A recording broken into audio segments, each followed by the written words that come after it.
What's up, beasties? And we are live. How's everybody doing?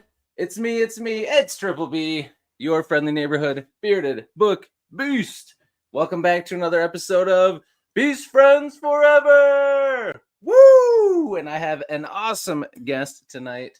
One of the first return guests I've had. Only my second one, I think, second or third. But he is one of my favorite booktubers, one of my favorite authors, and one of my favorite people. He is fantastic. It's gonna be a blast.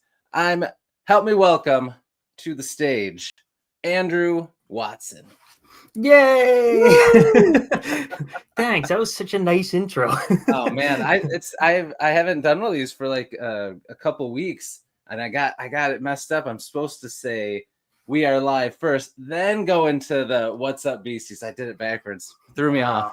I'm glad you still thought it was good. It was. It definitely was. I mean, live streams are one of those things that it's really difficult to start and end it without being awkward, and you seem to have just nailed it. That was just very fluid. I like it. Good. All of mine are always awkward. I'm just sort of staring at the camera like, are we live? I have no idea. I know it is. I was like that at first too, and then now I'm like, I watch that little thing like a hawk as soon as it pops up. There's still that little hesitation, but yeah, it is hard to be like, are we live? Oh yeah, I think we're live. I think we're good. All right, everybody. Oh man. All right, so we got a lot of people already popping off in the chat. So let's say hi to some people. Mr. Roro is here. Thanks for being here, my friend. Author Tim McKay. Yes, that's right. I don't know. This Andrew Watson guy, he's saying terrible things about you. Oh God, yeah. Jeez. Can we ban him? I think so. I think we should. Another awesome author and booktuber, Chance Dillon, is here. Awesome dude. He's got a pretty beautiful looking book coming out pretty soon. Yes, yes, stunning. And I appreciate that, Chance. Let's see. We got L.M. Douglas, another awesome author. Yes, you're I here. just started talking to Lorraine recently. I didn't realize she's Edinburgh based as well as me. Yeah. I didn't know that. It's so cool. I think I missed her at Chimera Festival, so I'm sorry, Lorraine. I actually was supposed to go in on the Friday and didn't go in, and I saw pictures of Lorraine with like Michael R. Miller and doing fun stuff, and I was like, no, I could have been there. Dang it. Oh yeah, she's awesome, and she's got some awesome books too. Let's see. Sarah Beth is here. Hello. Thanks for joining us while you work. We appreciate that. Oh, here we go. Andrew's here, and he says Black Mantle says currently his book of the year. I agree. It is very good. So good. Andrew's always have impeccable taste. That's true. That's true. I mean, what do you do? You know. Josh Marty Overbooked is here. Thanks for being here. Oh, and the Ellen Lorraine says that it was so good you missed out. I know. Yeah, thanks. I was there very quickly on this Saturday, but it was a kind of a running visit. Like I had stuff on in the morning and at night, and I bought like a weekend pass, but I only dipped in very quickly. And it was a bit of a shame because it looked like it was really good, but I got to see like Adrian Tchaikovsky talk, which was really cool. Man, that is cool. Peter Hamilton, and they're always great to listen to. Talk. That's super cool. Chance says you got to visit Edinburgh. We're all going. Definitely. Booktuber, author, hang out. Let's all just Booktube trip. Let's do it. Yes. And Chris is here. What's up, man? Chris, the writing jester. Thanks for being here, man. Happy Friday as well. That is good. Well, here we go. Josh is gonna go there for a whole month. Damn. That's good. All right. Well, I mean, you know, Josh, if you're waiting for the kids to get older, you can just bring me and you can go now. Sounds reasonable. Yeah, bring me and Chance. Here we go. We can act like kids if it helps. All right. Awesome. Well, thanks for being on here, man. You were one of my first ones, which it's been a while. This is number 61. Number 61. Yes, that's awesome. That's so cool. So it's so cool that you are coming back. Yes, thanks so much for inviting me back. Yeah, dude, I'm excited. The first chat was so much fun. As soon as you messaged, like, yes, let's do it. Yes. Well, and I feel bad because I wanted to do this. Let me say, Nev's book channel. Thanks for being here, man. How you doing? Oh yes, she runs a pub too. That's What? Lorraine's so cool. What? How did I not know this? I know, you gotta go, man. Oh man, yeah. Now I'm definitely gonna have to go. Heck yeah. But yes, I feel bad because I got this before it came out, and then I wanted to have you on right around release time, but that didn't happen. We're a little behind the schedule here. So am I. I am. Yeah. I feel like Booktube is one of those things. Social media and even reading and writing, Mhm. it's just so all the Oh, yeah. time. It's so easy to get It knocked is. off. You're like, oh, it's been several months, I and I know. did not realize that time It's has crazy. passed. Mhm. It's crazy. I know it does. It flies. But so real quick, just if there's anybody watching this who does not know you, tell us a little bit about your books, what they're about, and your YouTube channel. Yeah, so my name is Andrew Wilson. I published the first 2 books in the Shadowbinders trilogy. First one being Harbinger of Justice, which is right there, very nice. And the second one just came out in February, which is the Black Mantle. And book 3 will be out hopefully next year. It is a dark, epic fantasy trilogy, and I got a really good comparison title from a friend here. They compared it to Aladdin meets Stranger Things meets Venom, and from now on, I've been using that as my pitch because it's such a good comparison. Yes. It was like, yes, perfect. It is, and all those 3 things are great, and together they make these amazing books back here that I absolutely loved. The first one was in my top 10 of last year, and this one's going to be in there too. Because I need to get a review out on it. But spoiler alert, it's a 5-star. It was awesome, man. It was like you took everything from the first one that I loved and somehow made it even better. And book 2s usually are like, I mean, I out of my favorite series, like book 2s are usually the ones that I'm like, it was really good, but I really like book 1 and book 3 better. But I love book 2 even more than book 1, and that well done, because that doesn't happen often. That was something that worried me because you do hear about that like middle book syndrome of it kind of being a bit of a slump. So I spent so long sitting and outlining the trilogy to make sure I was like, this can't be a slump. The book 2 needs to be super exciting. So I'm glad that I'm glad you really enjoyed it. Oh yeah, it was so good, man. And yeah, the characters are great. I think you write characters really well. And I loved the flashbacks. Sometimes flashbacks people don't like that, but I feel like you did it really well, and I never felt like I want to get back to the present storyline, or I want to get back to the, like, every time it went back, it was like, oh sweet, and then it would go forward. I'd be like, oh sweet, we're back. Like it never felt like bad. So you did a good job with that, which we'll talk about that in a little bit, because you did good with it in the first book, but I feel like the flashbacks didn't start till later in the first book. Where this one, they're throughout it, and I feel like you did so good doing it throughout the whole book. But we'll talk about that in a little bit. But just let us know how things have been going. We were talking a little bit backstage. Let us know a little bit how things have been going with book 2 since it released.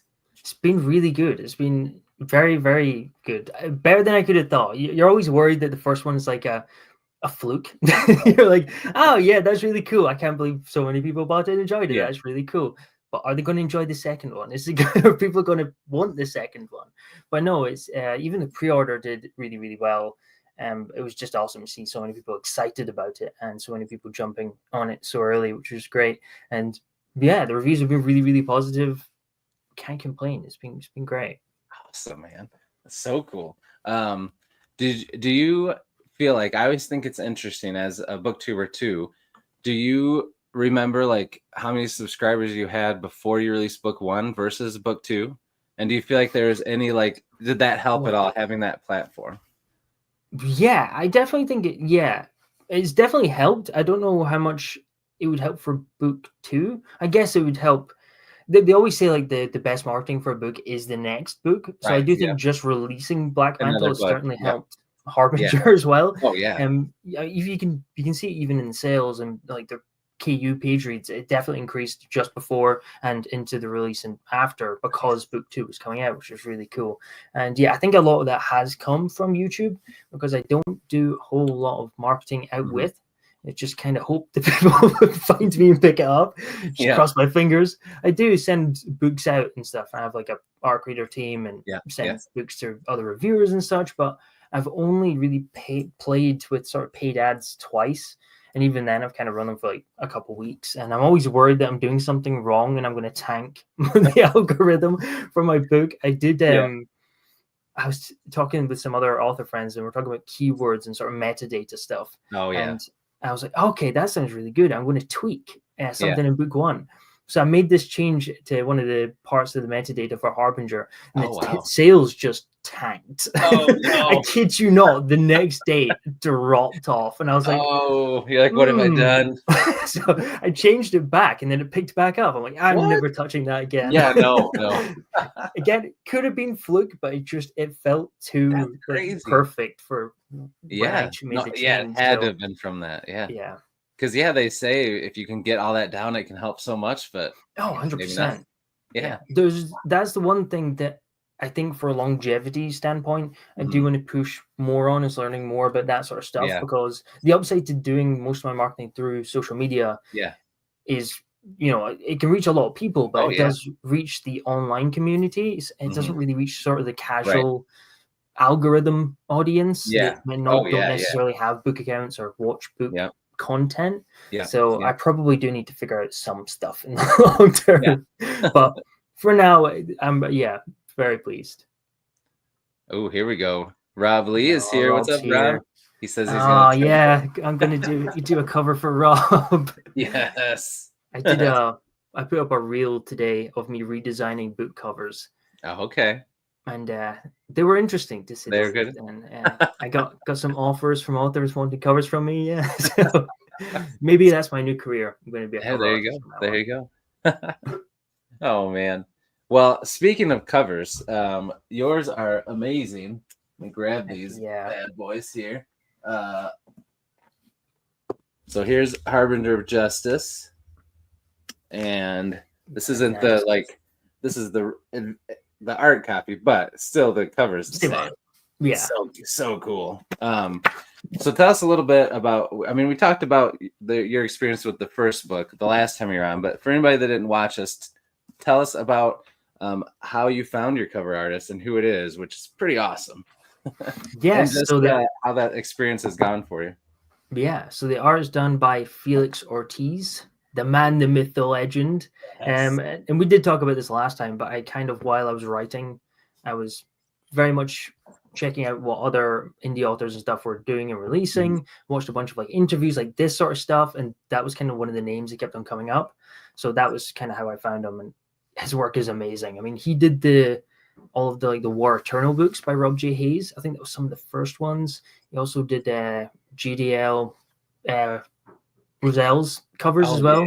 They're stunning. Or the first one, I think he did the first one, and then someone else did I can't remember. Joey his second name's Italian or something, and it begins with R. Okay. Oh, he's an amazing artist. I'm not working with him yet, but he did the rest of the covers for Roselle's books. His books are Felix gorgeous. Is awesome.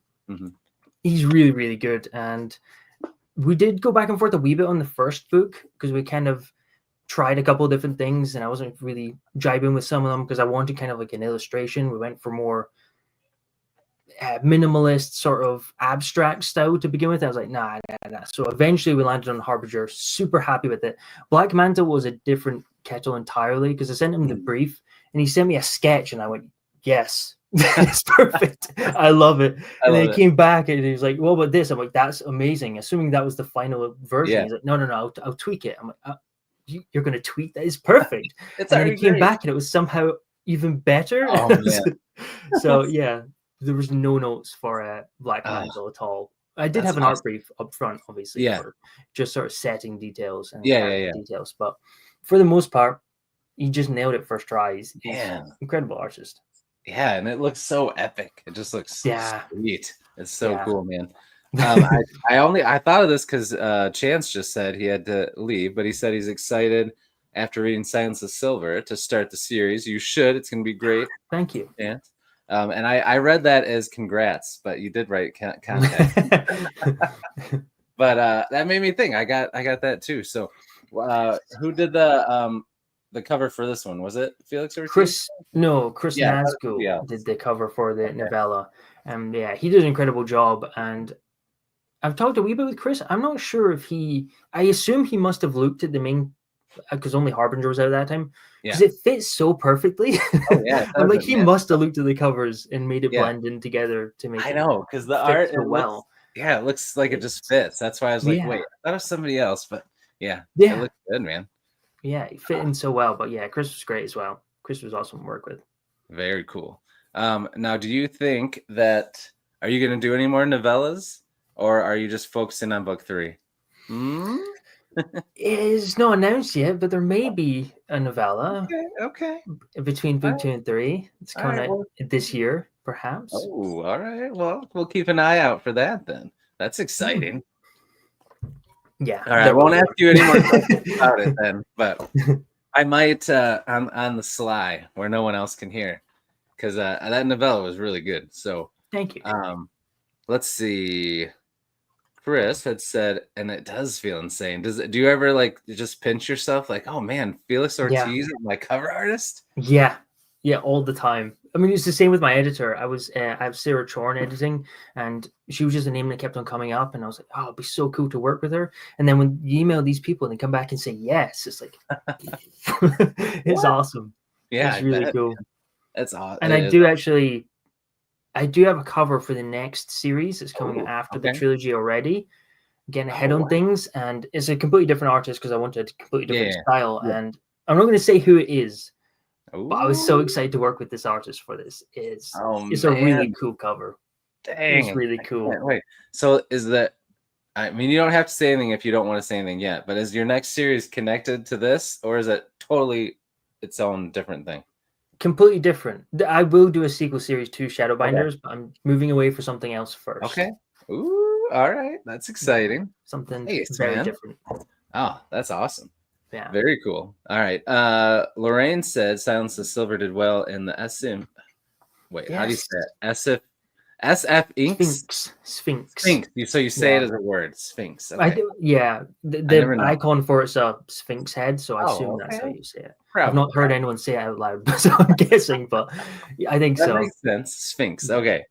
But yes, that is a great that was really cool. Yeah, that competition's an awesome way to find authors, but I think novellas in general are a great way for people to try out author stuff, especially in indie. Like I feel like 100%.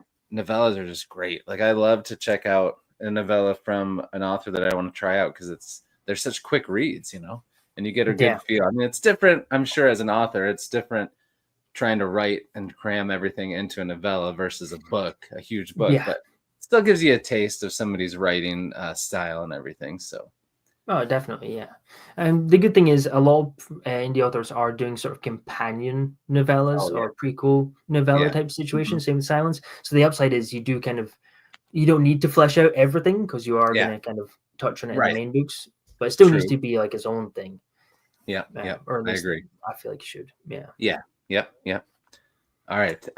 So we're going to switch gears a little bit and talk about some other stuff. But before we do, I have a question for you, Andrew. Okay. Do you like really cheesy dad jokes? Yeah, definitely. Who doesn't? All right. So I've got I'll give you these are really bad. I'll give you a choice. So we'll do two. So I've got one about social media, one about writers, one about ears, and one about vampire. Okay. What do you want to do first? It's got to be the one about ears. I mean, I'm just curious about that because it's so random. this one's really dumb. You've probably heard it. All right. What has hundreds of ears but can't hear a thing? I have no idea. I don't think I've heard this. A cornfield. Oh boy. I can see why I've not heard it now. All right. We got one more. We got social media, vampires, or writers. Okay, let's do writers. Okay, this one's really bad too. All right, that's the rule of dad jokes. They have to be bad. We might have to do 3 because this one, I don't know. It's not that good. All right, what is a writer's favorite train station? I have no idea. The Penn Station, which is in Pennsylvania. PENN. That one's bad. Right, one more, because these 2 are actually pretty good. All right. Okay. What? Vampire or social media? Social media. Let's do social media. Okay. Why would doors do well on social media? I have no idea. Because everyone looks for their handles. Okay. Oh, it's rough. That's rough, but so good. Oh man. All right. Oh, we got JC and Byrne is in here. What's up? How you doing? How's it going, man? Conjunction Junction. Do you remember that? Yeah. From, Schoolhouse Rock. Conjunction Junction. What's your function? Oh man, Rob's bringing it back. And John Stevenson is in here. What's up, John? All right, we got an awesome group of people in here. Okay, so let's talk a little bit before we get back into your writing. Tell me a little bit about how the channel's going, how your Booktube channel's going. Like, I feel like it's going really well, and you have such a good mix of content on there. Like you have like stuff where you talk about what's coming out, but then you also do like funny things, and then you do a little more serious things. Like you have a good mix. How's the channel going, and how do you decide what kind of videos to do? It's going really well. Having a lot of fun with it. It's I think, like you said, I really enjoy kind of the variation. I think I was kind of stuck doing the same sort of things. I would kind of get bored, but because it is kind of pretty varied at this point, or at least I try to keep it varied. Usually the really fun ones are just the really out of left field random videos that you only kind of do one of or whatever. I did like an April Fool's joke where my cat wrote a version of my book and she just changed a bunch of the words to meow. And I had a blast filming that. I thought it was funny. I don't know about other people, but I thought it was really funny. So no, it's going really well. I'm having ton of fun with it. That's good. As for choosing what videos to put out, I'm trying to keep a variation so people are interested, but I know some people like certain types of videos. Like there's certain types that always kind of do well. So if I am doing something a wee bit weird and risky that I think no one's going to watch, I might try and put like it beside one that I know normally performs fairly well, just to make sure that it doesn't tank the entire channel, just because I want to make a dumb joke about a cat. But it's going really well. That's good. It's good that you plan things out. I try to. Yeah. I have a monthly. At the start of the month, I usually plan out like the month. Okay. And then I send it out over on Patreon early so they can kind of see like a schedule for the month. Yeah. However, it always falls off. After 2 videos, like one's late a day and the next one's late 2 days. And it's always a rough plan. It's always a rough plan. That's good. That's what my next question was. I was going to ask, like, do you post always on like the same days of the week and like no matter what and all that stuff, or do you just more like say, okay, I want to try to get out this many videos per week? Yeah, more the second one. Okay. I just kind of get out. Like if a video is not ready and I have to like edit it really quickly and just rush job, I don't really want to do that. So I just push it forward a day and then post it then. So it's less about the day, although I do find some days perform better than others, especially like a weekend. There's going to be more people about on the weekend usually. So for sure. It makes sense to try and at least post one of them on the weekend. Yep. It does seem like those ones do better. I agree for sure. What do you think is the worst day of the week to post that you found? Tuesdays are always bad. I post a video on Tuesday and it tanks like every time. I need to stop posting on Tuesday, but occasionally if I miss it the weekend, I start doing it on the Monday and then post it on the Tuesday and I'm like, and then it tanks completely. Why did I do it? Silly. Well, I know it's just YouTube's a weird beast. Like I I feel like it's just so random. No matter if you try to do all the things they say you should do, Oh go yeah, at a yeah, certain time frame, certain days, it'll do bad. Sometimes it'll do good. It's just you just never know. Just got to send it out there, see what yeah, happens.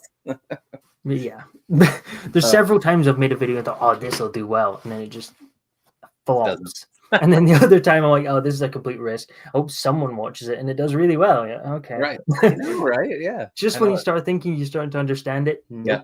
Nope. Oh, and then they do updates, and then all of a sudden it messes with views, you know?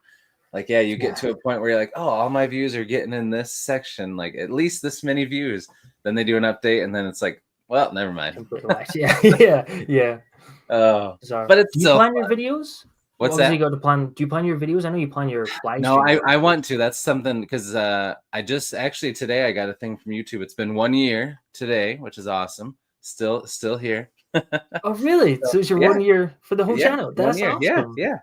That's really cool. I know. Can't think of a better way to celebrate than getting to hang out with you, man. So, so that worked out good. That's awesome. Yeah. So I do want to because I'm actually getting ready to move a week from today. I'm moving about 12 hours away. So a lot of coordinating and getting things figured out. Thank you, Rob. I appreciate that. So once I get settled into the new place and stuff and start making content again, because I've only been doing like a live and like one video a week, like kind of for a bit. So thank you, Lorraine. But I do want to plan them out because I never do them on the same days. I like you said, I usually try to do one on the weekend, and then I always think, and then I'll do like a couple lives and a video during the week, and then you just, I don't know, life just gets in the way, or you don't have time to edit the video. You record it, but you don't have time to edit it, or or like too much time passes, and you're like, that video really doesn't make sense to still do now, so just not gonna do it.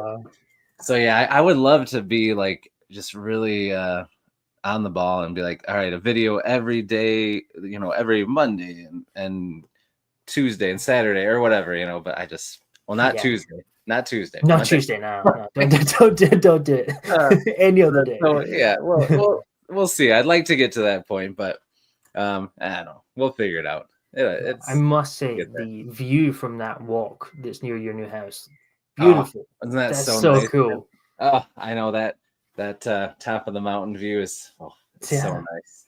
It's cool down there because I'm moving from Michigan, and like down there it's just like the area I'm in Michigan is super cloudy. It's actually in like the top 5 most cloudy places. It's like up there with Seattle and stuff like that. So down there it's just so unfiltered, the sunshine, and so nice. And when I was down there for a few days earlier this week, getting some stuff moved and doing some things at our new house, and it was like in the 80s, and then here I came back and it was raining and it was like 50 something. It's just like so it's gonna be nice. But yeah, so yes, Andrew, I'm moving to North Carolina from Michigan, so I'm excited. But yeah, a lot of things to figure out. So yes, I don't plan anything right now. I'm not good at it at all, but I would like to. Moves are so stressful. I can, especially it's such a busy time moving house and stuff. I helped my brother just move flat, and I was helping him, so it was only for like a couple of days, but it was still hectic. So moving 12 hours away, insane. Well, and we've been in this house for like 10 years, and I've got 4 kids, and it's like you just gather so much stuff, when we already went through and got rid of a bunch, but I feel like I look around and I'm like, gosh, there's still so many things to pack. Even just this stuff, the books, it's being someone who likes books, it's not good when it's time to move. Oh yeah, definitely. So many boxes. They're heavy boxes when they're books as well. I know, because you want to try to get as much as you can in them, but you gotta then they'll fall at the bottom. So it's like figuring that out. I don't know if you want any of my tips, Lorraine. Oh no, you're moving too. You're not moving away. You're not moving out of that area in your pub, are you? Let us know, because Andrew's got to come. Yeah, I want to see the pub now. I can't believe I didn't know that. I know, it's pretty cool. Yes, actually I am. It'd be cool to hang out with Christopher Rocchio, but I am definitely planning to hang out with Talking Story with John and Jacob for sure. They're not too far away from me. So is Tom Orange is nearby me down there, and I'm sure there's some other booktubers that I'm not thinking of, but for sure those guys I'm gonna get together and hang out with. So it's gonna be a lot of fun. But whenever Christopher Rocchio has his events for books coming out, he's gonna be right in my backyard now down there, because his store is right near North Carolina where he does everything. So that's gonna be sweet. Oh, good. She's still gonna be in Edinburgh. Nah, good. That's good. The last move we did, we moved 2 doors down. Oh, 2 doors. So we actually have the same neighbor on one side and everything. Oh, man. So it was you didn't have to change neighbors. That's good. No, it was great. We really like our street and our neighbors and everything, so we just kind of moved 2 doors down because it's a different house. That's crazy. That's pretty nice. Did you just like carry everything? Yeah, pretty much. Yeah. Yeah, we just moved it all across. Oh man, that's pretty cool. The Great Wah. Thanks for being here. That's a good name. I like that. That's a good name. That's what was that when you were a kid, or like as an adult you moved? No, that was 2019. Okay, so not that long ago. Yeah, not long ago. Did you know the people that lived in that place? Yeah. Oh, yeah. Cool. We always really liked this house, and we actually saw the person who's coming to like survey it walking down the street, and we were looking at the window. We're like, I think they're putting their house on the market. Are they? We need to go over and speak to them. So we went over and spoke to them. And we kind of bought it before it even went on the market. That's pretty sweet. Dang. Yeah, we did know them. Oh, that's awesome. I mean, that's a nice move. I mean, you still have to get all your stuff together, but you don't have to worry about driving it far or loading it up into cars. No, yeah. That's pretty nice. And yeah, I do not have to change time zones, Rob. You are correct, which is nice. I don't have to figure the math out. It's hard enough in these to figure out the math. Yeah. So that I know that it can work. Like, I don't want to be like, yeah, I can do that. And then I'm like, wait, I just agreed to meet at like 2 a.m. for me. What am I doing? Oh, man. Joe said he moved 2 counties over. So we moved most of the stuff out. Yeah, that is nice. My first time I moved just a couple blocks away, which was nice. I didn't even have to rent like a moving truck. I just used my regular truck and made like 100 trips, but it was easy because it was too far away, you know. This was a lot harder to figure out.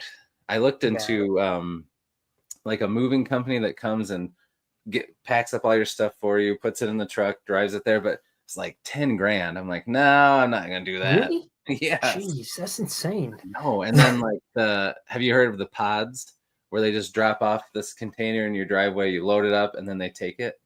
No. Okay. Yeah, that was cool. Idea, and it was only like 4 or 5 grand, which to go that far wasn't bad, but they pick up a bunch of them as they drive back and forth. So it's like the window of your things being dropped off. They're like, so it'll be anywhere between, like, let's say they took it the day I'm moving, that Friday. They say it'll be anywhere between that day and 3 weeks later. Like, well, I don't have anything for 3 weeks, you know. So I'm like, I'll just. So I actually rented a big U-Haul truck, and then I'm actually just gonna have somebody I knew that used to drive semis, and he's retired now. I'm just gonna pay for him to have his plane ticket. He's gonna drive it down there for me, and then fly back. So that's good. Yeah, worked out good.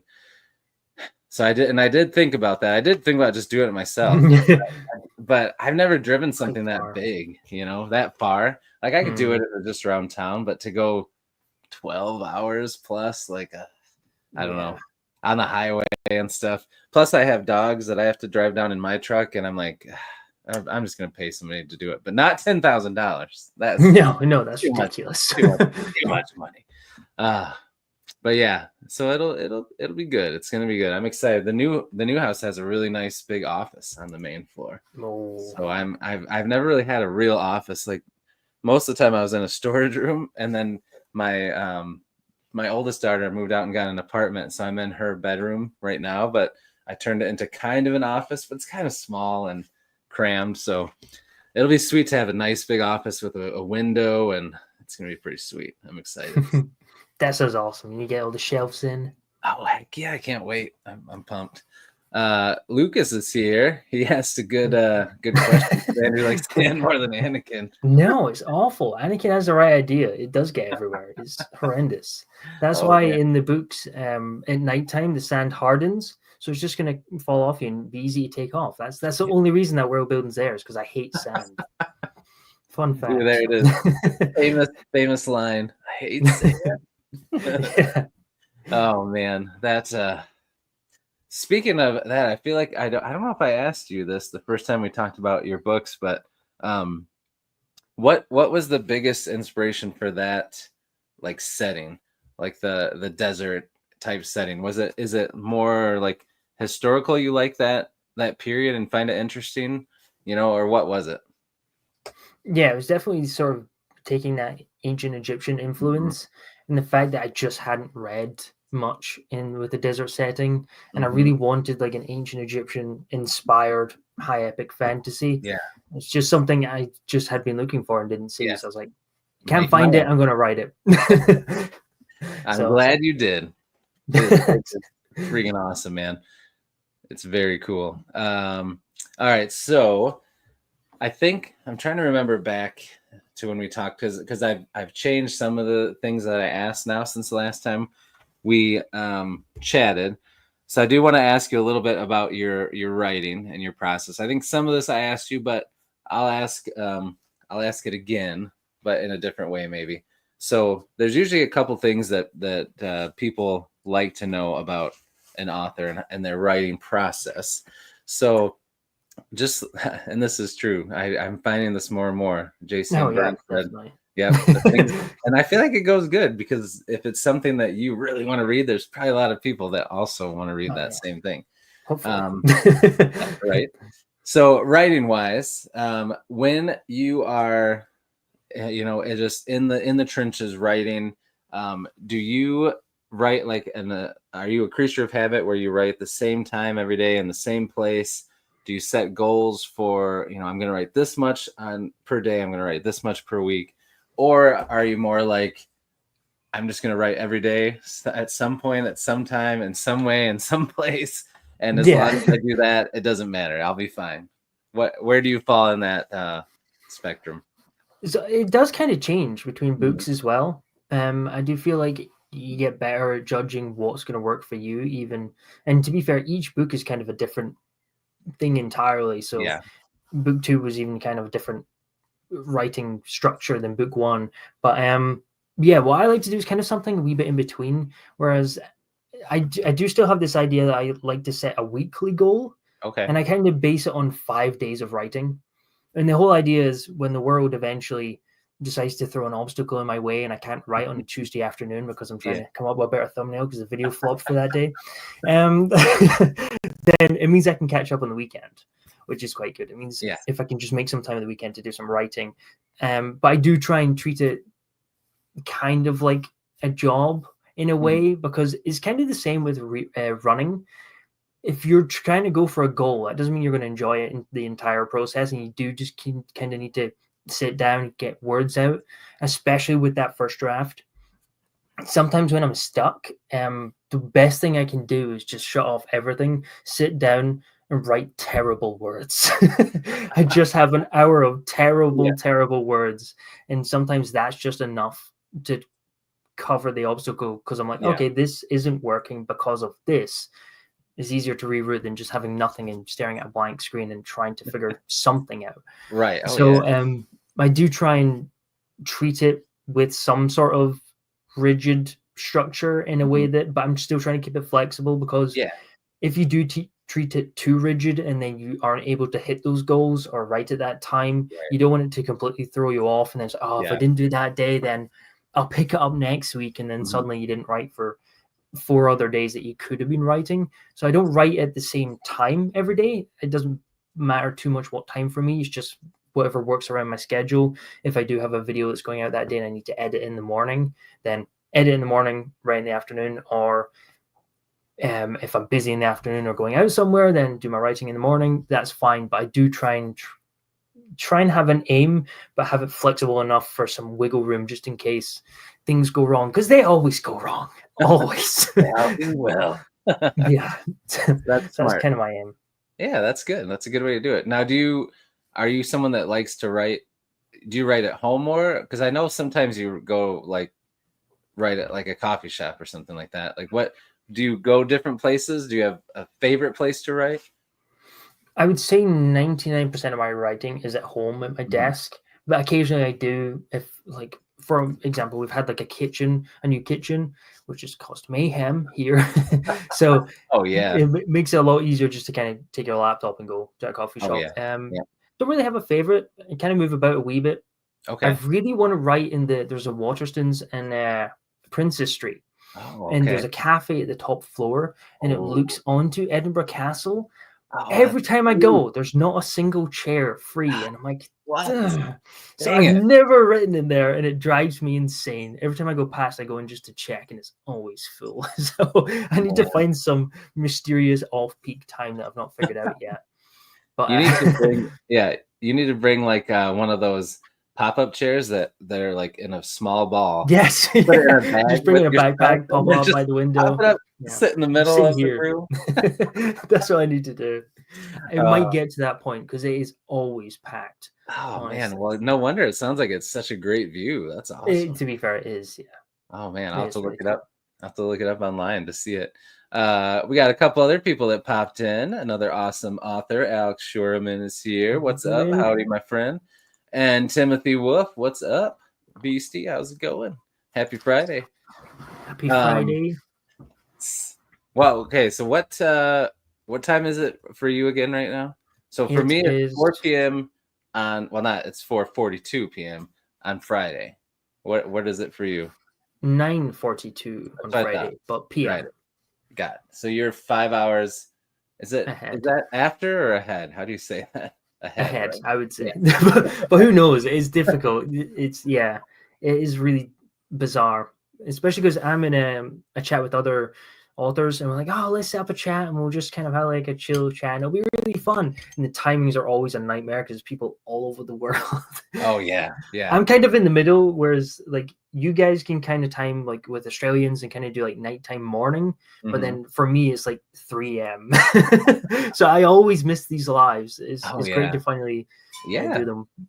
Yeah, it is. It is tough. Yeah, and it's nice since I'm a teacher. Like in the summers, I can do like any time during the day. So it's a great time for me to reach out to a lot of you guys overseas that timing, because then it's nice if I can do 3 or 4. A lot more people can catch it then. Yeah, it's cool. Yeah.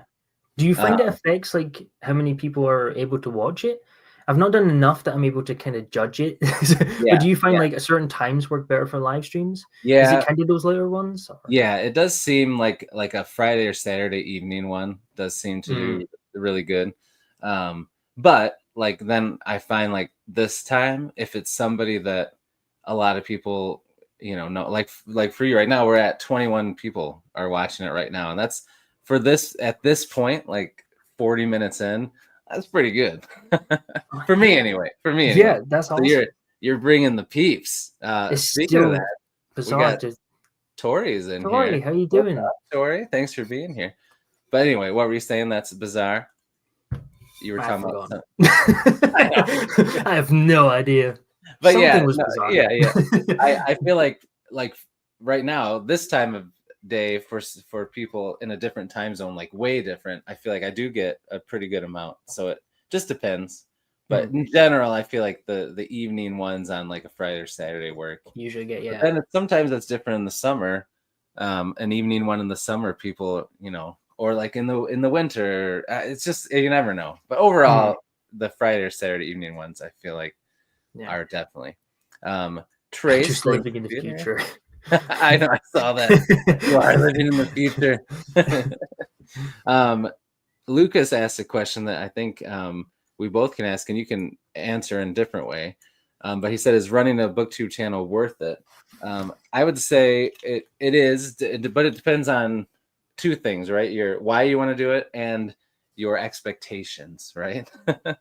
So it's worth it if you don't have like crazy expectations and expect it to just take off and or make a bunch of money, anything like that. But it's a lot of fun. You meet a lot of people, and for me, I aspire to write and put books out. So I'm learning a lot from people, and you're building a platform where you have people that can share your books when they come out, or talk about them, or get them to read them. So I'd say it's worth it, but it is work, and you gotta temper your expectations for a while. It's a long game, and it's gotta just be fun. You gotta enjoy it, because if you don't, then it's definitely not worth it. But I'll let you answer that. No, I just completely agree with what you said. It depends what you want from Booktube. If you're just going on to make fun videos and kind of chat with people about books, then 100%, yeah. If you're going on because you want to make lots of money, don't recommend it. Any other career would probably, or even side hustle, hobby, whatever you want to call it, to make some money would make more sense than YouTube, well, Booktube. But no, it's a ton of fun. It's great. I do find I'm a lot better at kind of talking about books because of it. Originally, I remember even just from doing written reviews, because I used to just kind of finish a book and go, yeah, it was good, or I quite liked it, but I couldn't tell you why. And I started to write reviews, and then after that, making videos not long after, and that it does a huge amount of just because you're thinking about it more, and you're thinking about how to explain to someone else why that was the case. And I do think it helps me kind of analyze books better, remember them better, but also helps me from a writing standpoint, because I do I can see why something works or doesn't work for me personally. And again, it goes reader by reader, so that doesn't mean that that's right, but it means it's right for me. You kind of just have to go off what you feel. Yeah, no, that's a great answer. I agree. JCM said, if you're in for the groupies, he's not sure. And then Alex said, I have plenty of groupies, and that is definitely not true. Actually, maybe tell my wife, because then maybe she'll be like, oh, I better start watching that. Get in on this. If he's got the groupies, let her worry a little bit, just a smidge. There's a good question. Is being an indie author worth it? No, turn and run. Author writing in general doesn't matter in any way, shape, or form. Doesn't matter. Run. Oh man. All right, so we are coming up on 47 minutes here, so we're gonna switch gears again. In a minute, I got some questions for us to get to know you outside of writing and Booktube. But before we do that, I've got a little game for us to play here. The last few of these have been kind of rough, so hopefully this one will end up being good. But we'll see. Okay. So I have these. I don't know if I had these the first time we talked or not. Do you remember? I don't think we did one of these, did we? No, I don't think so. Yeah, I'd say I didn't think I had them back then. So basically, it's just this card that has a case, and then it tells you the mystery you need to solve, and then we'll see if you can solve it within a minute or more. Oh boy. Okay. The chat can help on a Friday night. This is like I'm not ready think for about this. Things. I need to think. I came on to chat and not think. I know. I'm really not being very nice to you here. All right, so I got 3 of these. So 1, 2, 3. Which one do you want to go with? 2. Definitely has to be 2. 2. All right. Let me make sure we haven't done this one. Well, this is perfect. It's talking about books. So there we go. All right. So chat, help Andrew out. If you think you know, please, shout it out. Help. Let's see. Ooh, this man. Okay. I don't know if I want to do this one. This one is kind of hard. No. Let's do a different one. That one kind of, gosh, these the first few I did of these were so fun, but the last few I've done have been like either hard or like they're super specific about like a certain thing or a certain place, and it's like, who's gonna know that? I mean, maybe you would have got it, but we're gonna do it different. All right, I'm gonna mix these up. Do you want to do number 2 again or a 2 again? One? Let's go 2 again. Okay, this one's pretty good. This one actually feels like a mystery. I like this. Okay. All right.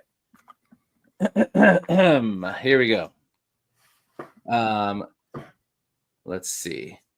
It is called, I don't know why I said that. The Case. Let's start with the case. All right. A single man is found dead I think it means like one man, not married. Okay. Or does it? Or does it? Yes.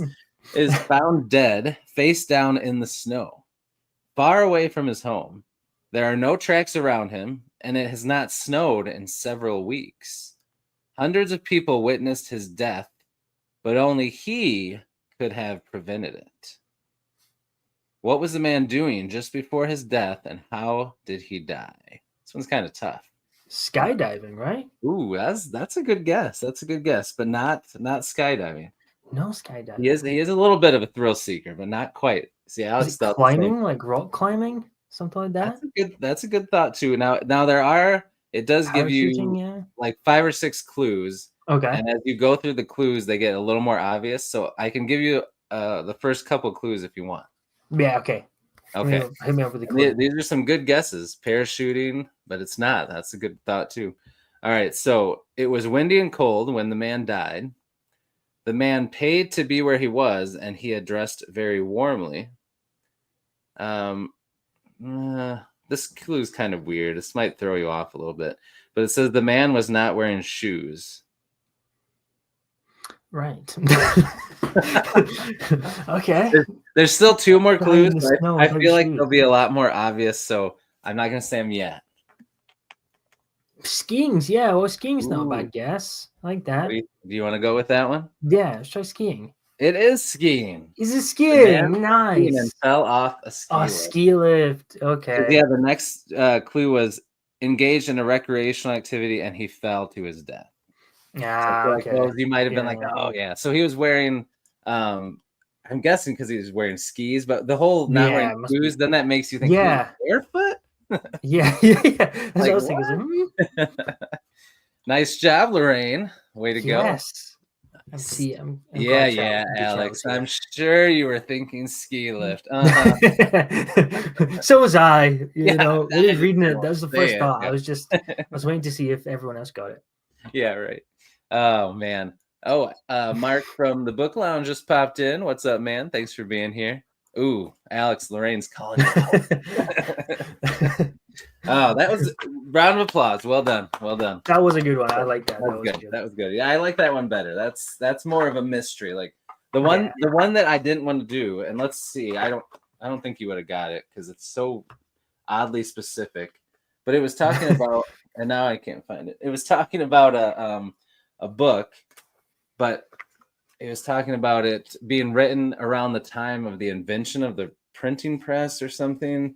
And then it wanted to know like what was the book and where was it first printed, and it was like the Bible, and it talked about this town, and I'm like, I don't know, that just seems really, it didn't give you very many hints, you know. No, I would not go that. like manual for the printer, was that the first thing they printed? I guess I don't know. It was a weird one. I didn't like it.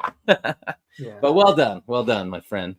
I think it was Gutenberg was where the first press was, right? I don't know. I'm actually currently reading A Drop of Corruption, the sequel to The Tainted Cup. Oh, yeah. And it's a murder mystery fantasy. It didn't help me in any way, but I'm really enjoying it. It's great. Tainted Cup was so good, and Booktube's pretty awesome. I'm excited to read it. I'm going to read it this summer at some point. The Tainted Cup. I forgot about how addicting it is, because I found this with book 1 as well, where you pick it up and then there's very few books that I like lose track of time with. Yeah. And that series is one of them. It's just it just sucks you in. It's so good. It's just the way they write. I can't wait, dude. Well, Robert is. Yes. I know. Have you read any of his other stuff? No, I want to read Founderside though. Yeah. Everybody says City of Stairs is great as well.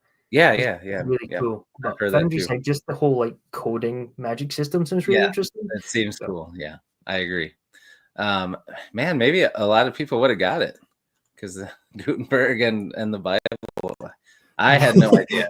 No. So, well, the Great Wall makes a good point here. I always forget to say, remember to like and subscribe. That is, I shouldn't forget to say. Which also, anybody watching this live or on replay, we appreciate you. But all of links to Andrew's website, his books, his channel, everything's in the description down below. So make sure to check that out. Now, I need to get a hardcover to match the first book. Are you selling signed hardcovers through your website, or is it through like Broken Binding? Broken Binding, yeah. Yeah, that's what I thought. Yeah. Okay. I did the like novellas myself. Oh the yeah, novellas, that's what I but got. then after that, I was like, this is so much work. Oh, yeah, So I was like, Broken Binding, help. Yes, it's much nicer to have somebody do it for you, for sure. Yeah, they have like the whole system, and I know like shipping can be really expensive, Yeah. and they'll get better deals because it's a company rather than just an individual. Oh yeah. And the postman hated me for like that week because each day I had like the batch of like 25. It was like, can you ship these? Filling up the back of his van. Yeah. Oh man, I bet you had so many. And Broken Binding now, used to you had to pay for shipping for each individual thing, but now I think if you buy a bunch of things at once, it's just like one shipping it together, which is really nice. So, yeah. Ooh, there we go. Sarah Beth has the Broken Binding edition, so I got to get book 2 from them then. Sweet. All right, because this looks so sweet in this nice paperback, but I can only imagine how cool it looks in hardcover. Yeah. Is it the same with where the dust jacket comes off and it's on the naked hardcover too? Definitely. So cool. Yeah. Awesome. Naked hardcover is just the art. In case somebody doesn't have this, I should show up close. Now that looks great. Then you take off the dust jacket and it's just the artwork without the typography. Look at that. Ooh. I like that it's not got like any of the design stuff covering it. You do just get to see the full piece in all its glory. It was actually Rob J. Hayes with the War Eternal books. He was the first one I saw do that. Oh yeah, because most people have like a minimalist design under like on the hardcover, and then I saw him just put like the art but without all the design stuff, and I was like, that's such a good idea. So that's what I've been doing since. It looks so good, man. You do a good job. All right. Well, I don't. Felix does. Yeah, Felix does. But, Felix does a good job. A part in it. Yeah. You created the world and the story that he draws. So see, there we go. I agree, Alex. I like that hardcover design as well. All right. So, do you have time for me to ask you some questions so we can get to know you outside of writing? All right. I never want to go over an hour unless somebody has time to. So, no, I'm good. All right, let's do it. All right, so we'll start off nice and easy, or will we? Because this question sometimes gives people a hard time. First question. I feel like I should do homework. I know. What is your favorite color? Oh, orange. In fact, my best friend is... No, I've known since I was a kid because my best friend is ginger. And I always tell him that it's the only reason we're friends is because I like orange. It's the only reason. Yeah. Well, that's everybody's got that friend that they have a reason they're friends. They put up with. So does he got like super orange, fiery hair? Oh man, I'm splashing myself in the face with this war. But yeah, genuinely, he's like Brave. Have you seen the? Oh yeah, cartoon? It's Disney, isn't it? With Merida. Yeah, it is like Disney. That orange. Oh wow, it's orange. I think he's in a video. Oh really? I think he's in one of the Bookshop Hunter videos. I got him. Yes. Yeah, he always helps me like film those, and I think he's in the second one. I filmed him like sniffing a book or something in one of the bookshops. Yeah, I think I remember that. Yeah. Yeah, he just kind of like in one of the B-roll shots, but okay. Now I'm glad I forgot to mention that in the first time, and I was like, oh, I wanted to ask about that. So before we get back to the questions, if anyone has not seen these, Andrew does these awesome Bookshop Hunter videos. They're just hilarious and a lot of fun. Check them out on his channel. But when is the next one going to come out, you think? Oh man, I don't know. Are there any books around you or shops around you that you haven't gone to yet that you could even do another one? Not many. That's the problem because even the second episode was in Glasgow, and I thought because Edinburgh's packed with bookshops, there's so many. I thought, oh, we won't have any issue going to Glasgow. It's even bigger than Edinburgh, and there's like hardly any, or there's a lot less than Edinburgh. And I was thinking, oh man, if I'm struggling to like fill out a video in Glasgow, going anywhere else and filling this up for a third episode is going to be a bit of a struggle. Yeah, we were going to go on this trip in February. They got cancelled, and that's one of the reasons I was going to shoot like some bookshops there. Yeah. So There will be another one probably, but I don't know when. It'll probably take a while. I'll just have to shoot them as I go to different places. Yeah. I'm going to World Fantasy Con in October, and that's down in Brighton. So I'll probably stop by in like London. Okay.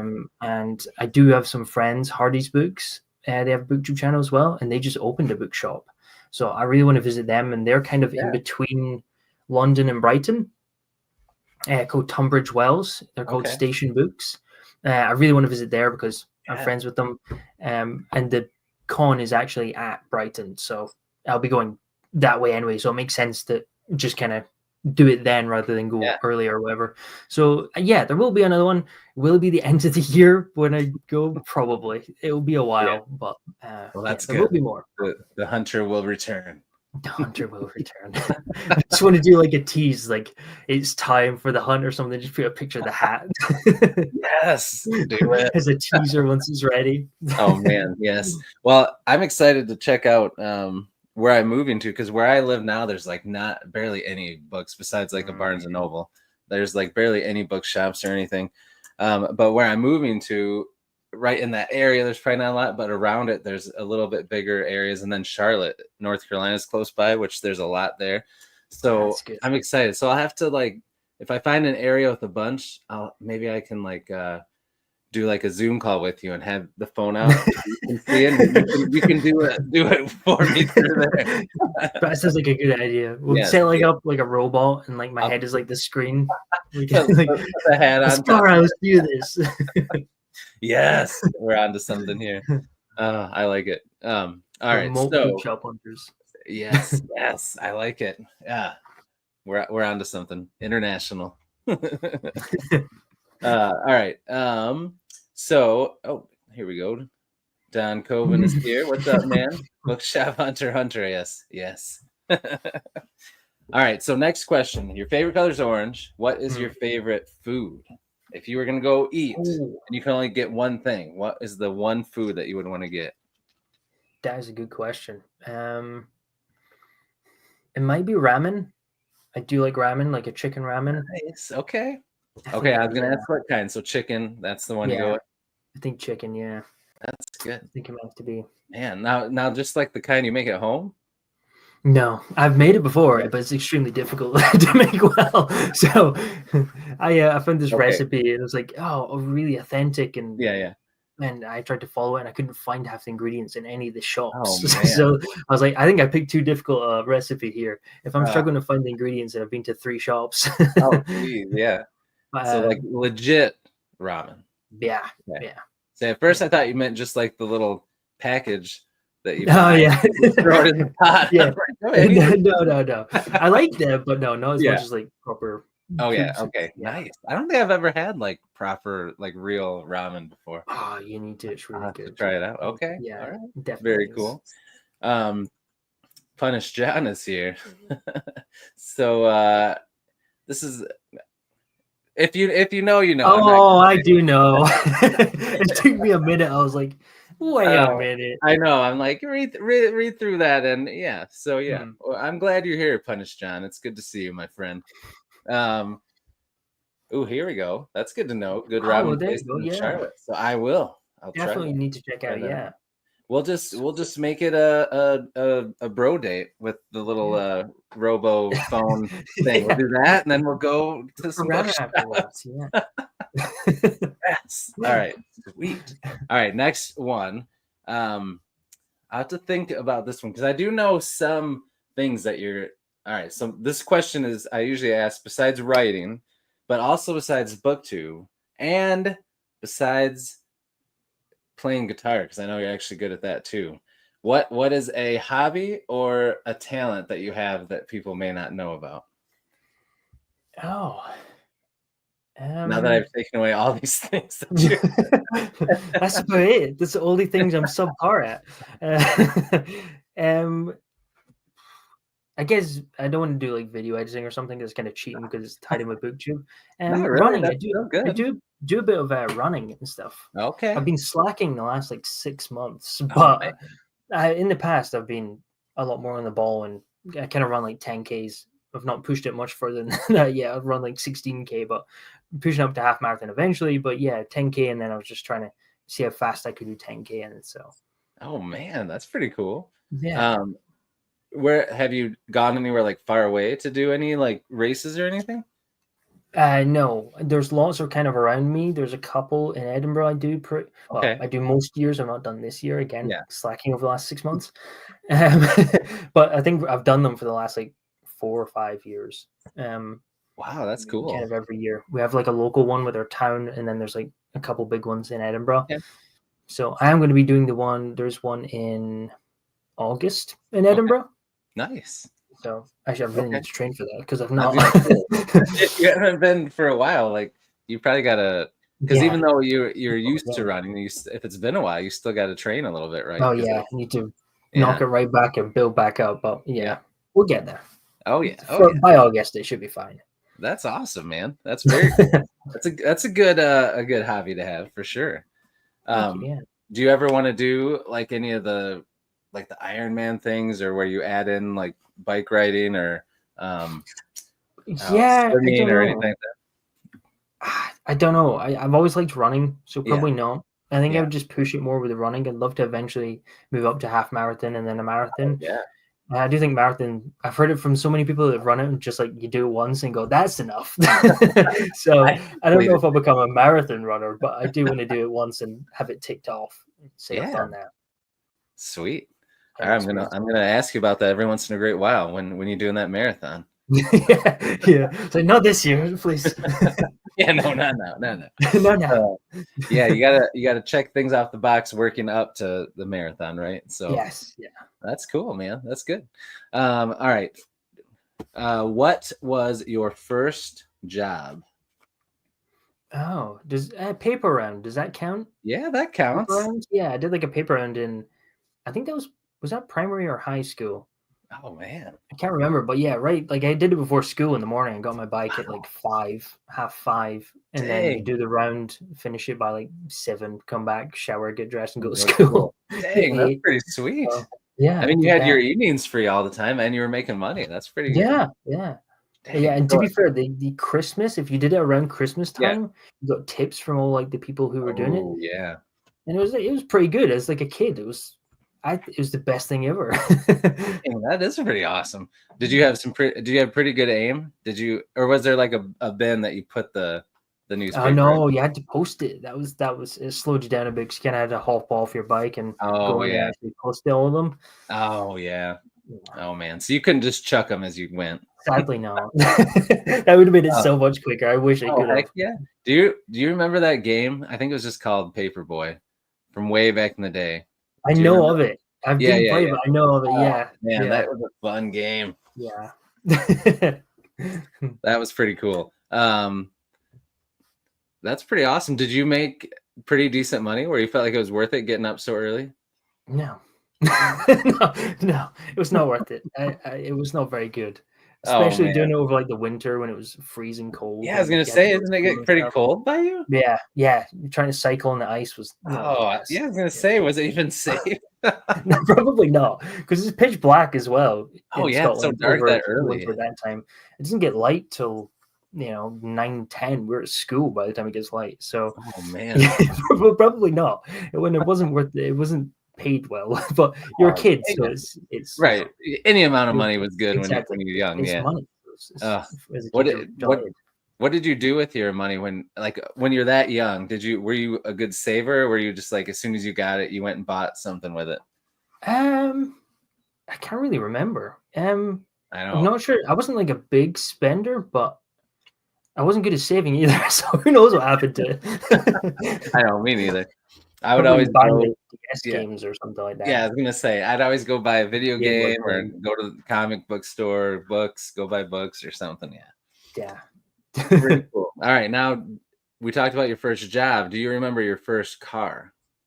First car? Yes, it was a black Peugeot thing that I got from a neighbor who had it, and she just had it sitting for years and years and never really used it. Wow. So I needed a car. It was actually for learning in as well, because both I think it was my dad's car had a what's it called? Automatic handbrake. And so did Yeah. like my grandparents' cars. And Yeah. if you want to learn, you want to pass, it's in my test car had a handbrake, a normal one. So I Oh, had to learn okay. the real handbrake. So What? I ended up getting a car off of this neighbor who just never really used it, just an elderly neighbor. And yeah, so it was a black Peugeot. Oh man, that's pretty I think it interesting. only lasted like a year and a half before it was Oh done. man, it But was it was still done for. great. It was It was a perfect good for start. what I need for. Yeah. I've never heard of this type of car. I got to look it up. What kind of car is it? A Peugeot? Peugeot, Eeugot. EEU. It's one of those words that's easier if you actually see it. Oh no, GEOT. Oh man, how do you spell it? I'll put it in the chat. Okay, yeah, put it in the chat. I'll put it in the chat so you can see it because it's weird. As you can see, yeah. I can't remember the model or anything. It was an old one though. Oh, I see it now.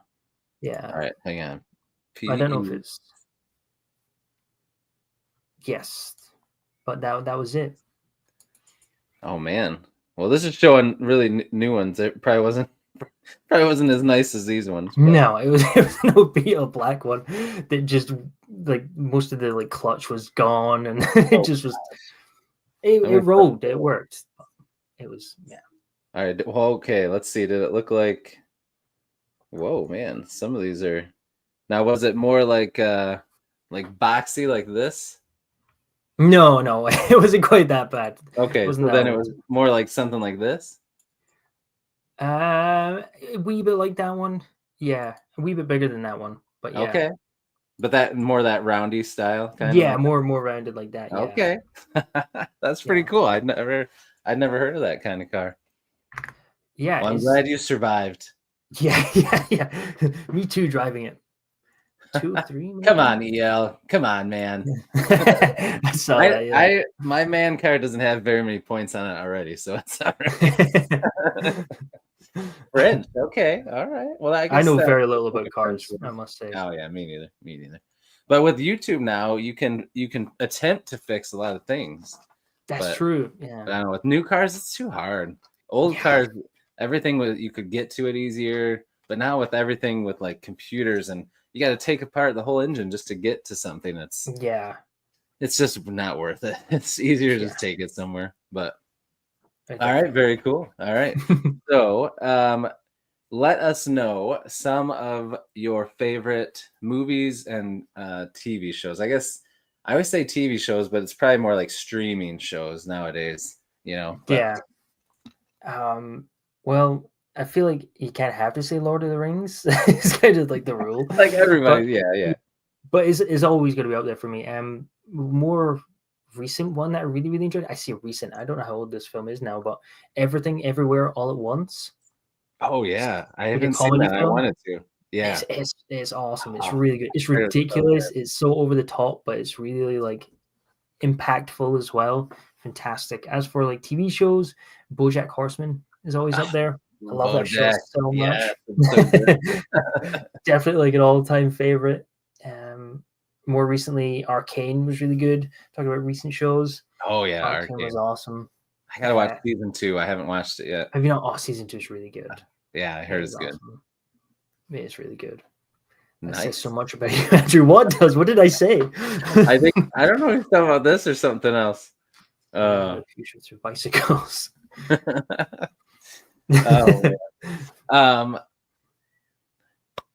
Forgot. What about you? Do you have like a favorite film? Oh man, other than Lord of the Rings. I know. I'd say obviously Lord of the Rings for sure. Man, my favorite movie. That's a tough one.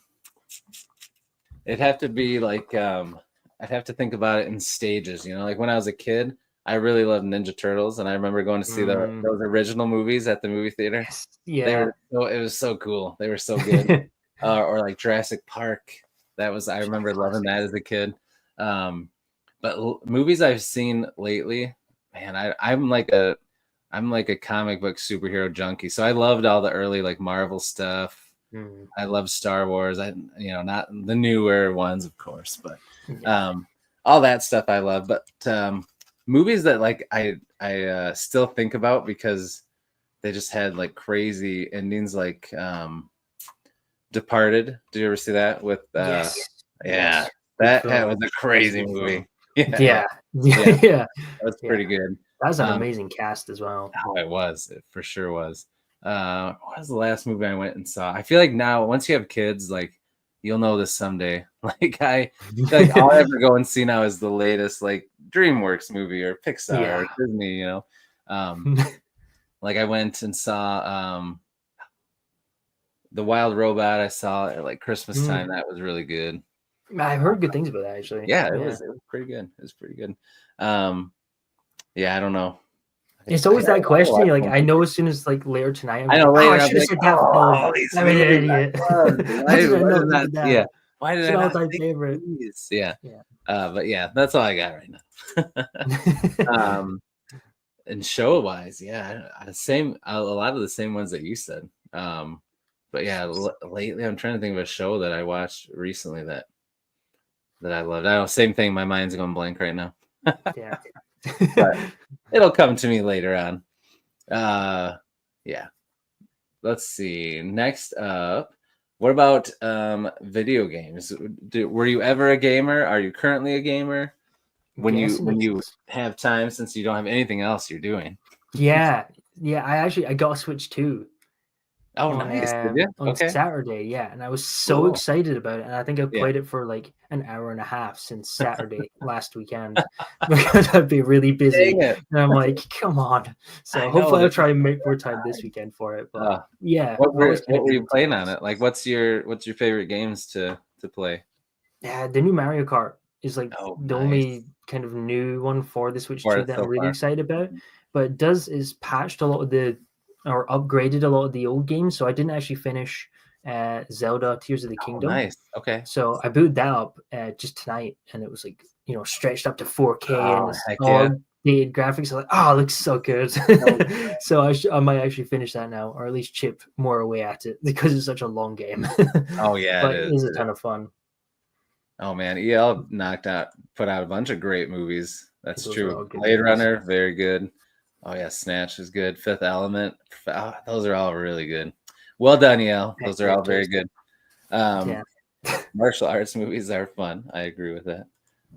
Oh yeah, did you ever play the Xenoblade Chronicles? I did. I've not finished them, but I did play a bit of 2. I think that's the first one that came out on the Switch. Obviously, 2's not the first one that came out, but the first one that came out on the Switch. Yeah. So I did play a bit of that, and that was kind of like my first time trying that type of game. The combat's a little different for me. It feels slightly more passive. I prefer more button mashy type stuff. Like, I love Final Fantasy VII Remake. Oh, me too. The combat system is so much fun. Just getting to you get this satisfying getting to actually button mash and smash stuff, but you can also pause and have some more strategic thinking about what you're doing as well. It's such a good mix of the two, and it's such a good game. That's like one of my favorite games of all time. Oh, it's so good. I know. Yeah. Like I like the original one, but I always had a hard time with turn-based games. I don't know. I actually would I love the story though, so do you remember Game Shark and stuff like that where you could get cheat codes for games? Yeah. I for the old Final Fantasy game, I loved it, but I just felt so bogged down with the turn-based stuff. So I actually got cheat codes to be OP, have everything up really high. 9. So I would just one hit every time kill whoever. I just basically did that and watched the story and walked around. But yeah, I love the remake. Did you play part 2? I haven't played part 2. I'm playing part 2. Again, this is a case of I started, played a good chunk of it, and then just got really busy. I've not had time to finish it. It is awesome though. It is so good. Even part 2. And graphic wise, the jump from part 1 to part 1 looks incredible. I was gonna say part 2 looks even crazier. Yes, somehow it is insane. The graphics are amazing, and again, story's fantastic, and the music's so good, and they're great games. It's just take across the board. Oh yeah, they're always so good. So you have PlayStation 2 then, or not PlayStation 2, but a PlayStation as well. Yeah. PlayStation and sort of Nintendo were the two. The two yours. I started off with Nintendo, had a Game Boy, and then a DS. And the DS is probably the system I sunk the most amount of time in. That was my system when I was a kid. So Yeah. that was a huge, and that's when we got to the Switch. It was pretty big for me as well, because I feel like it kind of brought back that nostalgia level from the DS. But yeah, that and PlayStation, played a lot of PlayStation stuff coming up. Growing up as well. Oh, heck yeah, that's good. Yeah, my brother was a big Nintendo guy. I was Sega and then PlayStation. And then my son, his first was a DS that I got him, and then he had a Switch and all that. So I got into that too. But video games are fun. There's not enough time to play them like I wish I could. What's the game you've probably sunk the most time into? Oh man. That's a good question. Probably I'd have to go back a bit, because ever since my son, he loved his Switch, but then once he got into like late middle school, he's 15 now. I feel like in the last 2 years, he's just taken over my PS5. So he's always on it. I never get to play it anymore. I did just recently bought a PlayStation Portal, which the handheld one. And now you can, if you have PlayStation Plus, which is kind of like Xbox Game Pass, but if you have that, you can stream and play whatever on there, disconnected from your PS5, which is cool. Oh, that's quite cool. It's finally actually like a handheld on its own now, which is good.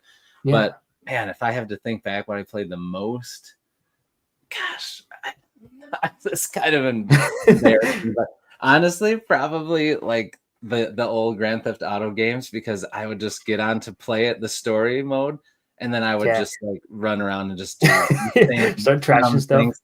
Yeah, and it's like, which is so dumb, because normally if someone sinks a lot of hours into a game, it's like they're trying to get like 100% completion, or get all the things, and I'm just around Grand Theft Auto doing.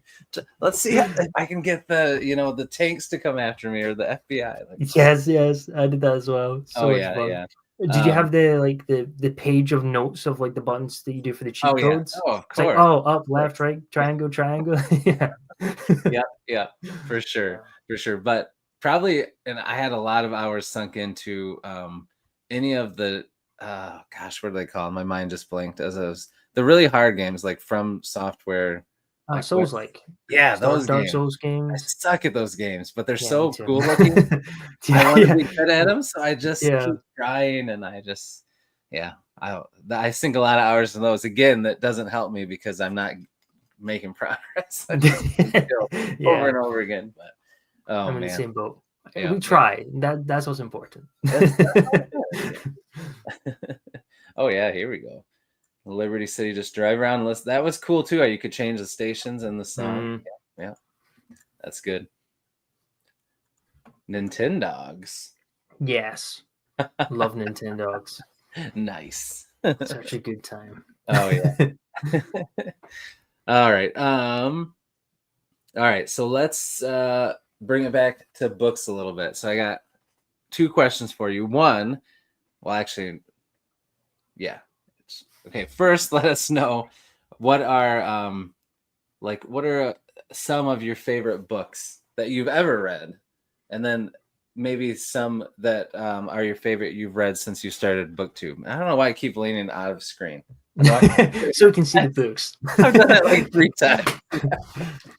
Anyway, go ahead. What's some of your favorite books that you've read in your life, and then maybe what's a couple that are your favorite since you started doing BookTube? I kind of started BookTube around the same time as I was getting back into reading, and before that was just a huge break. So like with BookTube, I'd probably go back to like Percy Jackson and the Lightning Thief type stuff. And he had a book series called the Kane Chronicles, which is basically Percy Jackson type story, but with ancient Egyptian mythology. Oh, well, I know you love that then. Yeah, that was a huge inspiration for my books as well. That's cool. It was more of an urban fantasy because he kind of does the same thing with Percy Jackson, where he brings it into modern day. Yeah. But yeah, so it's going to sound more modern when I talk about like my favorite books of all time. But it's got to be Dungeon Crawler Carl's got to be up there. Oh, that's so good. It's such a fun time, so ridiculous and over the top. What I like about it, because I know every time when people talk about it, it just sounds silly and a bit crazy. Right. But it's like as the series goes on, it's like got this serious undertone. Yeah. I've talked about this. It's kind of like the mesh of tones of having this ridiculous, wacky, zany humor, but this really dark undertone of like this is all the last humans in the entire world, and they're all killing each other because they're on this Hunger Games-esque alien TV show. Mm-hmm. It's just when you're reading it, you're kind of seeing it from the point of view of the aliens. We're part of the people watching this show, but then occasionally you're in Carl's head and you see how messed up it is. I mean, there's sections in the books where every kind of like the end of the chapter, whatever, or the start of the chapter, he looks at the number of players left in the game, but that's the population of mankind. And seeing that dwindle day by day is kind of sinister. So yeah, it's such a good series. It is really good. Definitely. Are you all the way caught up? No, so I'm reading The Inevitable Ruin, and I have been for quite some time. It kind of got paused for some book club books. We're kind of working through Sun Eater, but we're also reading some other stuff like Drop of Corruptions this month. And so once I catch up with that, I'm gonna finish it because so good. And I want to read his other book as well, Kaiju Battlefield Surgeon. Oh, I didn't even know he had another book. Yeah, he's got a couple different ones, but this is the one that really, he's got this other one called Dominion Blades. Oh, okay. It's progression fancy, and so's Kaiju Battlefield Surgeon. But yeah, I read the first chapter and I was like, I want to read this so bad. But, that's awesome because he does. I'm like 3 books in. And he does he writes the characters well, and there's a lot of heart to it, and it does have those dark undertones where even though it's silly and zany, like he doesn't, I feel like some progression fantasy I've tried to get into focuses way too much on the progression stuff. That takes me a little bit, but he focuses more on like the characters and the story, and then the progression stuff is there. But like I love the way he does it, and I want to find more progression fantasy that's like what he does because it seems really good. I've not read a ton of progression fantasy type stuff either, so I just assumed it was similar. But who knows? I do want to read Cradle. I've heard good things about Cradle. Cradle I want to check out too. Cool. All right, so that makes sense. So what how far are you in Sun Eater? I feel like we talked a while ago, and I knew Demon in White. I'm working on Demon in White currently. I just finished that one. So we're almost in the same spot. It's good. I'm reading we should be reading Kingdoms of Death next month, which is quite soon. So I need to hurry up with Demon in White. Basically. But I'll probably blast through that after Drop of Corruption. And jump into book 4. That will be right. Kingdoms of Death book 4? Kingdoms books book 4, I've heard that. Oh no, go ahead. Sorry. I have heard that Kingdoms of Death is like the really traumatic one. So I'm excited. That's what I heard too. I know me too, because we're the same. We like the dark twisted stuff that messes with us. I'm sure that was what that says about us, but it's always good. Probably nothing good. You know what? Probably. Right now I'm reading the short story collection that's supposed to be read in between Demon in White and Kingdoms of Death. Which one's that? I think it's Tales of Sun Eater Volume 2. Okay, yes. Nice. Because I read Volume 1, and then I read there was the first one that focused on his brother. I forget what that one's called. Lesser Devil. And then I read Queen of Mid Ashes. Yes. That was good. Yeah. Mm-hmm. So he's good. It's good stuff. I like it. Yeah. All right. What's some of your other favorite ones that you've read so far since with Booktube? Well, probably Tainted Cup. You like that? Tainted Cup, Tainted Cup was awesome. It was I didn't know I liked murder mysteries as much as I did, and then I read that and went, oh, I love murder mysteries. So then I read that, and then I read Murder at Spindle Manor. They run the I want to read that one. I heard it's really good. It's like have you seen Knives Out, the film? Yeah. It's like that tonally. Yeah, it's cool. Awesome. And then Silver Blood Promise, which kind of is murder mystery as well. I like that a lot. Kind of more epic fantasy, but does have like a murder mystery vibe. The second one comes out this year, right? Yes, yeah. Very excited for that. In November, I think, comes out. Yeah, as I say, in the fall sometime, right? Yeah. Nice. And I read the Devils just recently. Oh That yeah. was really good. Yeah. I feel like I read it really slowly. I really enjoyed it when I picked it up, Yeah. but I think Yeah.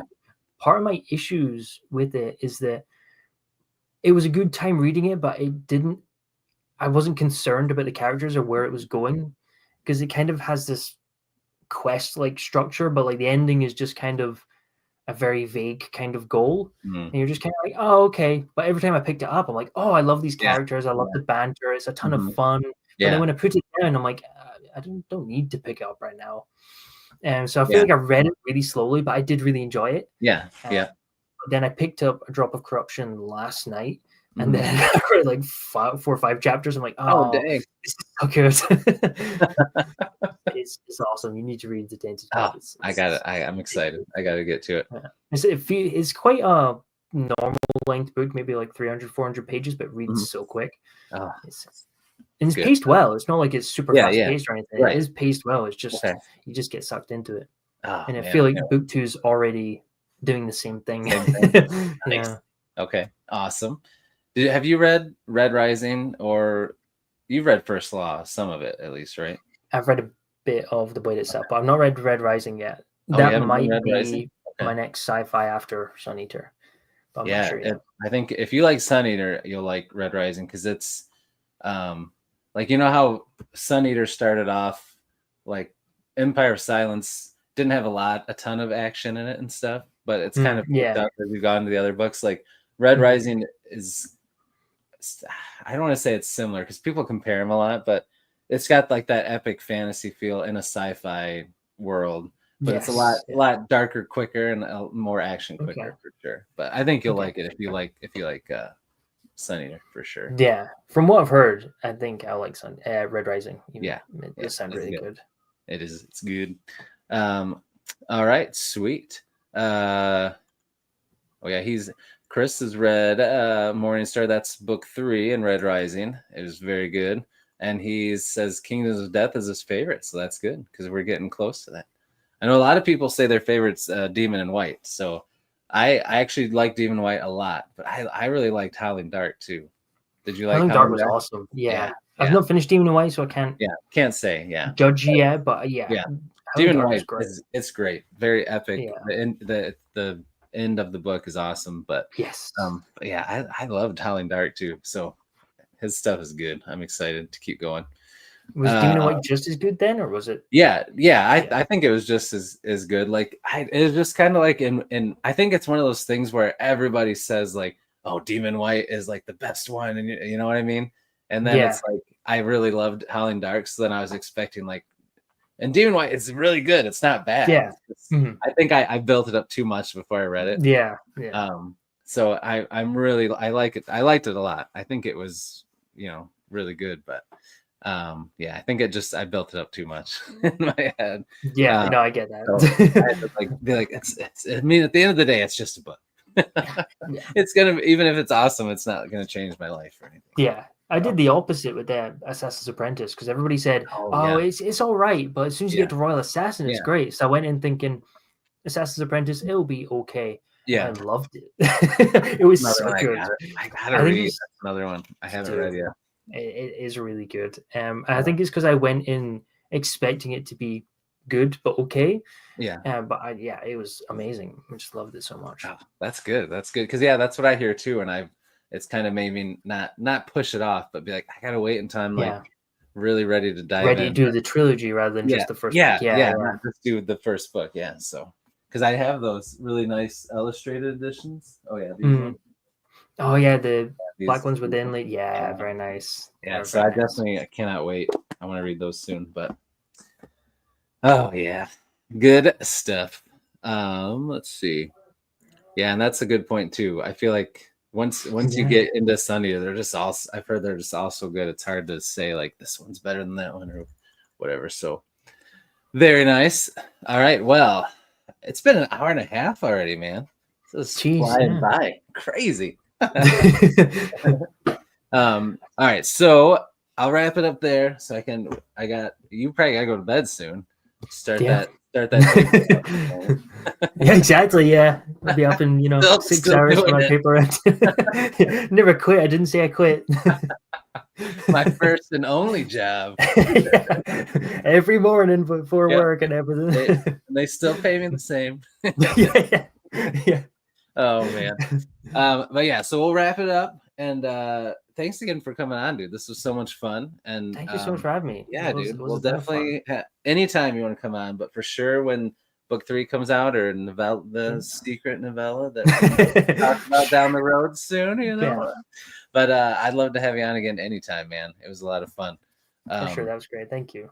Yeah. So before I wrap things up and go into my ending spiel, I'll give you the floor to talk about whatever you want to talk about, or shout out whatever. You can buy my books in most places that books are sold, and that's kind of it. And I just want to say huge congratulations on 1 year on Thanks, YouTube man. Again. That's awesome. Yes, You've been absolutely killing it. So. Oh yeah, I don't know about killing it, but that's nice of you to say. Oh, you have. You definitely have. It's been a blast. It's been a blast, and I'm it's been a little bit of a lull right now while I'm moving, but looking forward to getting things rolling again, and looking forward figuring things out. So, and to hopefully now that I'll be moved, settled in, I can start writing again too, because that's definitely. I got to get going. Yes. And thanks. I don't know if he's talking about you or me. I don't know. I think it's you. I am trying to grow out the beard, and it's funny because I actually I'm growing out the top of my hair a little bit and my beard, and then I'm like, when I from the side, I'm like, I'm kind of starting to look like the dude on here a little bit. yeah. Zoom in a little bit there. Oh yeah, that was the aim. 100%. Like, yeah, that worked out kind of good actually. When originally that was just the only bearded thing when I was trying to make my logo that I could find that was a free image to use. So it worked out pretty good. It was a prophecy. It was foreshadowing. It's foreshadowing. I like it. All right. Well, again, all of Andrew's links are down below in the description. So follow him on YouTube. If somehow you have not yet, you definitely need to. But go to his website. There's links in there, probably for your books, to anywhere they want to go and buy the books at. I've got Amazon link down there, and I'll add in the Broken Binding one too, so you can get, if you want to get signed editions through them. So thanks again for coming on, man. It has been a blast. Thank you for the chat. You guys were awesome. You asked a lot of great questions. It was fun having you in here, as always. And thanks for hanging out with us. If you're watching this on replay, we appreciate you as well. I will be back. So if you're watching this today on Friday, it's going to be an interesting weekend because I have one tomorrow afternoon with an indie author. And then I have one tomorrow night at like 11 o'clock with another indie author. And then I have one Sunday morning that I had to reschedule at 6 a.m. my time. So I think I have 3 in a 24-hour stretch. So that'll be it'll be interesting. Busy. I had to cancel a couple of them and reschedule. So I'm like, I got to get them in before I move. I don't want to make them wait too long. So you'll be seeing a lot of me if you come to these often. We'll be seeing you guys a lot. So keep an eye out for links and posts about those. But otherwise, we will see you when we see you guys. Thanks a lot. Everybody have a great rest of your weekend, and we will see you in the next one. And until I do, as I always say, devour your TBRs, be brave, be beautiful to one another, and be beastly. We'll see you, everybody.